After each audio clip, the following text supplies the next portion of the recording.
So I actually had 12 properties under contract in 1 year. 11 of them I actually purchased, but the 12th one, I put it under contract.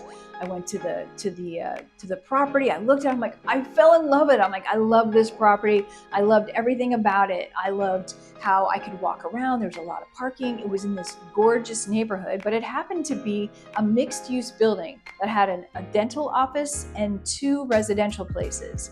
But there was trees and there was grass. It was in a great school district. I mean, all the boxes that I look for, that I check, because it's easier to get a tenant, and you're easier to get a tenant who's actually going to pay you more money, right? So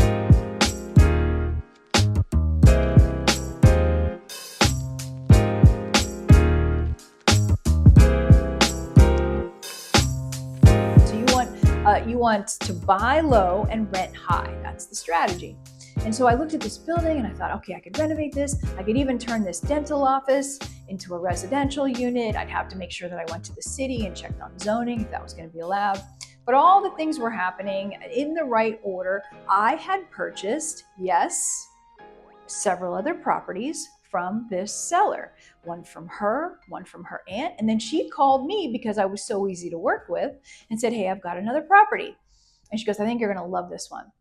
So I went out there, I looked at it, I absolutely loved it, as I said. Okay, put it under contract. $280,000, crazy amount of money, right? It was a motivated seller. He just wanted to sell it. She hadn't put it on the market yet because she's also a broker. And she said, I'm not putting it on the market. Let's see if we can negotiate it out. And we did. I had that inked. I had it signed. And then what did I do? My mindset got in the way. I started thinking, oh no, do I have too many properties going on? Oh no, is this something that's going to be difficult for me to handle? Now, when I have a mindset issue, am I going to call somebody who is my mentor and who said, make sure you call me when you're having a fear come up, because fear is a dream killer, right? Fear stops you from taking action and moving forward. Now, fear also makes you stop and reflect and run all your numbers. So sometimes fear is a good thing. But in this case, I didn't call him. I talked to my project manager. My project manager had more limiting beliefs. He didn't have an abundant mindset. So I should have called my mentor, who had a big abundant mindset, and said, hey, I'm thinking of backing out of this deal because I feel like I have too much on my plate. But instead, I went to my project manager, and guess what he said? He said, oh, we've got too much on our plate. Everything that I wanted to hear in my fear-based limiting beliefs, he said it. So what did I do? I call up my friend and I say, hey, yeah, I want to cancel that contract. And she was like, what? What do you mean you want to cancel it? And I said, well, I've got a lot going on. And all these limiting beliefs come tumbling out of my mouth, right? And she was shocked. Now, I was a good buyer.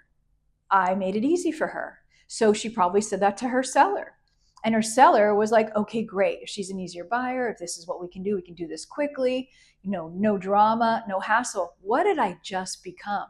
A non-easy buyer. I became a difficult buyer. I became a buyer that let her down and let her client down.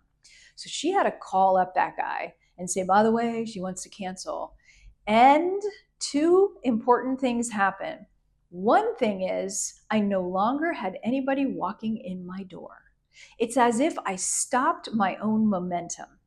I had people coming in my door for the last 12 months. Hey, do you know somebody wants to buy a property? Hey, do you know anybody wants to buy this property? And I was always like, yes, yes, yes, me, right?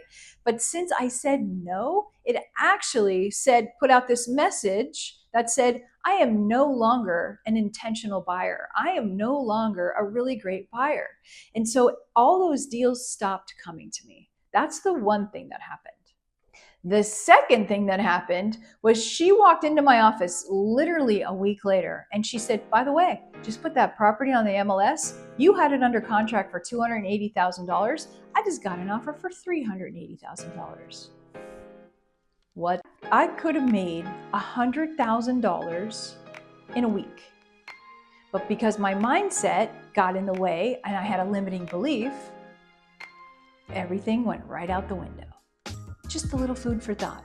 Make sure your mindset is clear, make sure your intentions are clear, and make sure you have the right people in your corner to talk to when you start to feel fear. All right, Great to talk to everybody. Make sure you sign up below. Keep staying connected to us. You can always reach out to me, see if we can find an investment realtor in your area, because that's really who you want to be aligning with. You can have these conversations with them and make sure that they have you on the right track because they've got your back. Let's go.